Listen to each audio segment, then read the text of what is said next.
Bonjour, cette vidéo s'adresse à des élèves de première spé maths. Il s'agit en fait d'étudier le signe d'un trinôme. Donc c'est une vidéo de cours qui va expliquer donc la propriété, une propriété qu'il est important de connaître car elle permet de déterminer rapidement le signe d'un trinôme.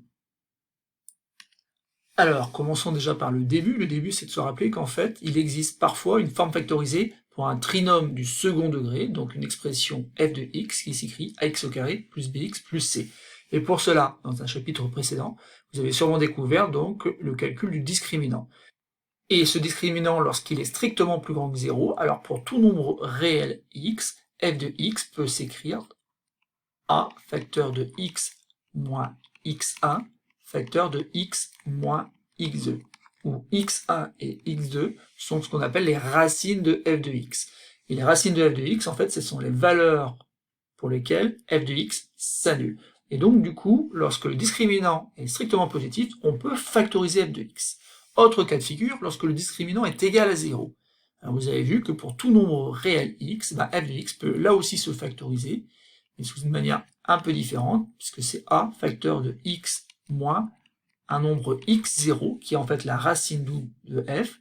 Bien sûr, n'oubliez pas d'élever au carré. Comme c'est une racine double, finalement ce n'est pas très différent de l'expression qu'on avait écrite un peu plus haut. Simplement ici, en fait, x0 joue le rôle d'une racine double, donc apparaît deux fois dans l'expression. Et enfin, si malheureusement le discriminant est inférieur strictement à 0, on ne peut pas factoriser. Alors pourquoi je vous rappelle ces propriétés? Tout simplement parce qu'on va s'en servir pour déterminer le signe de l'expression f de x à l'aide donc du coup de la forme factorisée. Et donc on va étudier le signe de f de x en fonction du signe du discriminant. Si le discriminant est strictement plus grand que 0, on vient de dire qu'en fait cette expression-là peut se factoriser de la forme a facteur de x moins x1 facteur de x moins x2. Bon, du coup on a un produit de trois quantités, donc un produit de trois facteurs ici, et ce produit-là, on sait étudier son signe, il suffit simplement de dresser un tableau de signes. Donc A, bien sûr, ici, c'est un nombre qui est différent de 0, donc le premier facteur, je ne connais pas vraiment son signe, je peux simplement dire que c'est le signe de A, donc si A vaut 3, ici, il n'y aura que des plus, si A vaut moins 8, et j'aurai que des moins. Par contre, après, le signe du facteur x moins x1. Et cette expression qui est une expression affine, c'est une expression donc de la forme mx plus p, avec un m ici qui est forcément égal à 1. Donc en fait, on a ce qu'on appelle une fonction croissante. Donc on a une fonction croissante, et ce qu'il faut se rappeler, c'est tout simplement que, puisque c'est une fonction croissante, assez logiquement, on part de valeurs négatives vers des valeurs positives. Et en plus ici, comme on a une expression qui est x moins x1, il est clair que cette expression s'annule en x1. Donc je vais mettre un 0 ici. Et pour les raisons que j'ai expliquées tout à l'heure, en fait, ici, je vais mettre moins, plus, plus. Pour cette expression-là, qui est quasiment identique, sauf qu'ici, ça va s'annuler en x2, donc je vais mettre un 0 ici, et là, je vais continuer à mettre des moins, et un plus pour terminer, puisqu'en fait, ici, ça va passer de négatif à positif. En effet, ici, on a supposé tout simplement que x1, bien sûr, était plus petit que x2 dans l'expression de départ. Bon, du coup, ça, je vais pouvoir utiliser donc ces signes-là pour regarder le produit. Et donc, le produit de x moins x1 facteur de x moins x2, c'est moins par moins qui donne plus multiplié par moins qui donne moins, plus multiplié par plus qui donne plus. Et ça s'annule ici et là. Bon, je suis presque arrivé à l'expression de départ, sauf qu'en fait, il faut encore multiplier par a. Le seul problème, c'est que a, je ne connais pas son signe. Néanmoins, ça va faire plus multiplié par le signe de a, donc ça va faire signe de a. Ensuite, ça va faire moins multiplié par le signe de a, donc je peux dire que ça fait le signe de moins 1. Et enfin, ici, j'ai plus, donc plus multiplié par le signe de a, ça va faire encore le signe de a. Donc bilan, si je connais donc les racines de f de x, et finalement, je constate que l'expression est tout le temps du signe de a, sauf finalement entre les racines. Ce qui veut dire tout simplement que cette propriété-là va être très facile à utiliser. Si par exemple f de x s'écrit comme étant 3 facteurs de x moins 4 facteurs de x moins 5, je peux construire très rapidement le tableau de signes. En effet, les racines sont forcément 4 et 5, donc je les range dans l'ordre. Et ensuite, il me reste qu'à regarder le signe de a, et en fait, 3 étant positif, l'expression est tout le temps positive, sauf entre les racines. C'est-à-dire qu'ici, je vais mettre un moins, le signe contraire de a, et partout ailleurs, je vais mettre plus. Comme ce sont des racines, je n'oublierai pas de mettre que ici, ça s'annule. Ainsi, on n'est plus obligé de construire un tableau de signes comportant plusieurs lignes. Une ligne ici avec les valeurs de x, notamment les valeurs des racines, et une ligne avec f de x sur laquelle on va mettre le signe de f de x. Et ça, c'est seulement si le discriminant est strictement plus grand que 0, auquel cas, donc, il y a deux racines. Donc, on va étudier le deuxième cas, le cas où le discriminant est égal à 0.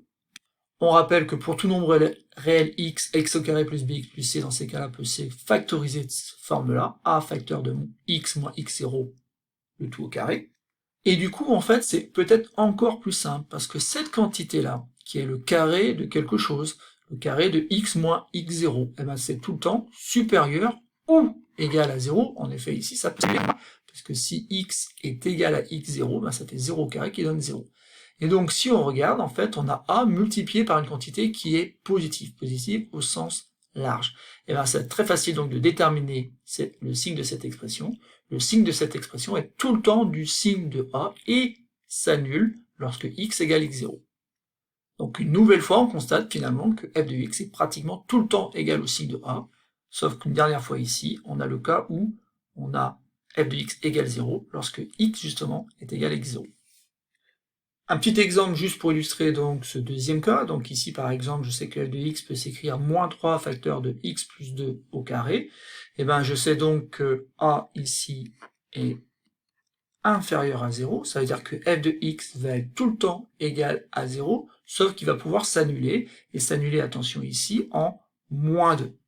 En effet, ici, si je factorise et que je mets en évidence cette forme-là, ben, il faut que j'écrive x moins la valeur de la racine, et la racine ici donc vaut bien moins 2. Ce qui donne comme tableau de variation le fait que donc ça s'annule en moins 2 et que partout ailleurs donc c'est négatif. Donc je peux donner ça comme tableau de variation.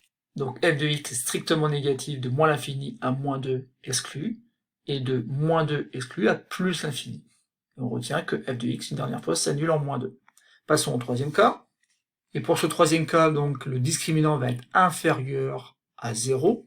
Alors il va falloir se rappeler que dans un autre chapitre, on a réussi à écrire que ax au carré plus bx plus c s'écrit comme étant a facteur de cette quantité-là. Une quantité dans laquelle on revoit ici donc x plus b sur 2a élevé au carré, et il faut enlever une quantité notée delta divisée par 4a au carré, où delta bien sûr est le discriminant. Sauf qu'ici, on sait que cette quantité delta, le discriminant, est inférieur strictement à 0. Donc avec le moins qui est devant ici, et ben ça fait une quantité qui est strictement plus grande que 0. Divisé par 4a au carré, ça ne plonge pas, puisque 4a au carré est positif, plus divisé par plus donne plus, donc cette quantité-là est strictement plus grande que 0. Et ici, donc, on a le carré d'une quantité, donc ici c'est supérieur ou égal à 0. Bon, il faut simplement comprendre que si je prends un nombre qui est positif au sens large, que je rajoute quelque chose qui est strictement positif, et bien dans ce cas-là, la quantité est strictement plus grande que 0. Donc cette quantité-là est strictement plus grande que 0, et donc conclusion, la quantité qui s'écrit ax au carré plus bx plus c, qui est égale à a multiplié par un nombre strictement positif, est forcément du signe de a. Voilà, on a étudié donc les trois cas possibles, il ne reste plus qu'à résumer ça à travers une seule propriété. Et donc, si a strictement plus grand que 0, on retient que alors f de x est du signe de a, sauf lorsque x est entre les racines x1 et x2, où f de x et a sont de signes contraires. Autre possibilité, le discriminant est égal à 0, auquel cas f de x est du signe de a, et s'annule en x0. Et enfin, dernier cas possible, le discriminant est inférieur strictement à 0, alors là c'est plus simple, f de x est tout le temps du signe de a. Et finalement, cette propriété-là, on peut la résumer sous la forme d'une seule phrase. F de x est tout le temps du signe de a, sauf éventuellement entre les racines. Et pour terminer cette petite vidéo, maintenant qu'on sait qu'f de x est tout le temps du signe de a, sauf éventuellement entre ses racines, c'est bien aussi de faire le lien avec la représentation graphique. Donc par exemple, si le discriminant est supérieur à 0 avec un a positif, on sait que les branches de la parabole sont tournées vers le haut et qu'il y a donc deux racines. Donc ça peut donner une parabole qui a cette allure-là, avec donc deux valeurs ici, x1 et x2, qui sont les racines. On voit bien que dans ce cas-là, la parabole qui a les branches tournées vers le haut décrit une fonction qui est positive dans un premier temps, donc qui est du signe de A, puis devient négatif, donc qui est du signe contraire de A, puis redevient positif. Donc on en conclut que f de x est bien tout le temps du signe de A, sauf entre les racines. Lorsque A est strictement supérieur à 0 et que le discriminant est égal à 0, ça veut dire qu'il y a une racine double. Et la parabole, toujours les branches tournées vers le haut, et donc on a quelque chose qui peut être représenté par cette parabole-là. Donc, vous voyez bien qu'ici, la courbe de la fonction f est tout le temps au-dessus de l'axe des abscisses, ça veut dire tout simplement que f de x est tout le temps positif, sauf que ça s'annule pour une certaine valeur que je vais noter x0. Et enfin, dernier cas de figure, et enfin, dernière possibilité, discriminant donc inférieur à 0 avec un a qui est positif, ça veut dire que la parabole, ici, ne coupe jamais l'axe des abscisses. Donc, la parabole a cette allure-là, il n'y a pas de racine, et comme la parabole est décrite au-dessus des axes des abscisses, ça veut dire que f de x est tout le temps positif, et tout le temps du signe de a. Et maintenant, juste pour illustrer le cas où a est inférieur strictement à 0, ben ça veut dire qu'ici, quand il y a deux racines, et ben la parabole a les branches tournées vers le bas, donc ça peut donner quelque chose qui a cette allure-là, avec donc deux racines. Là, cette fois-ci, vous voyez bien que, finalement, dans un premier temps, la courbe est dessinée en dessous de l'axe des abscisses, ça veut dire que f de x est négative, f de x devient ensuite positif entre les valeurs x1 et x2, et redevient négative après la valeur x2, de x2 jusqu'à plus infini. On a bien la propriété qui dit que f de x est du signe de a, c'est-à-dire négatif partout, sauf entre les racines. Si maintenant le discriminant est égal à 0, ça veut dire que f de x s'annule une fois, avec les branches de la parabole tournées vers le bas, ça peut donner que quelque chose qui aura cette allure-là. Ça veut dire que cette fois-ci, la courbe est dessinée tout le temps en dessous de l'axe des abscisses, sauf une fois où, en fait, ça s'annule, mais autrement, elle est tout le temps négative, la fonction f de x, et donc tout le temps du signe de a, là encore. Et dernier cas de figure, il n'y a pas de racine, donc la parabole a cette allure-là, elle ne coupe donc jamais l'axe des abscisses, puisqu'il n'y a pas de racine, et donc ici, on voit bien que f de x est tout le temps négatif, c'est-à-dire du signe de A. Voilà, c'est tout pour cette petite propriété. Maintenant, il suffit simplement de savoir l'utiliser, et pour cela, vous aurez souvent besoin de déterminer donc les racines de f de x.